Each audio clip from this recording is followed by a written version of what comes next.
En ce début de saison hivernale, il est important de prendre des dispositions adéquates en vue de faire face aux éventuelles inondations.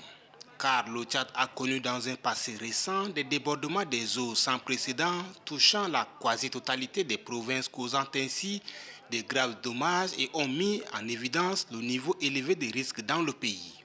C'est donc pour prévenir les risques cette année que le Premier ministre chef du gouvernement, l'ambassadeur Alamay Halina, a réuni autour de lui les différents acteurs concernés afin d'échanger et d'aboutir à des propositions concrètes pouvant aider le gouvernement. Nous avons jugé utile qu'on se réunisse avant que nous ne soyons surpris par ces événements qui quelquefois échappent à notre contrôle.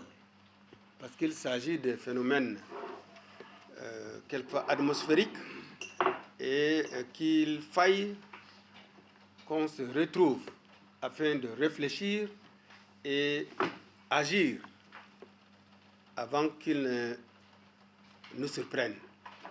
Un adage populaire dit que prévenir vaut mieux que guérir, et nous avons jugé donc utile pour qu'on puisse anticiper les événements.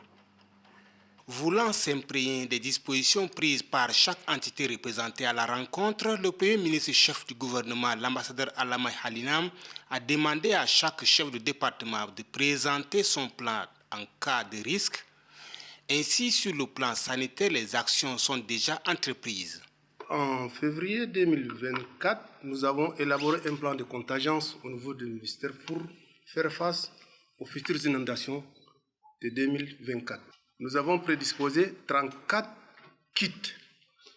Un kit contient 100 paquets pour traiter un malade. Donc un kit équivaut à un traitement de 100 malades. Et nous les avons prédisposés déjà depuis le mois de mai dans les zones à risque.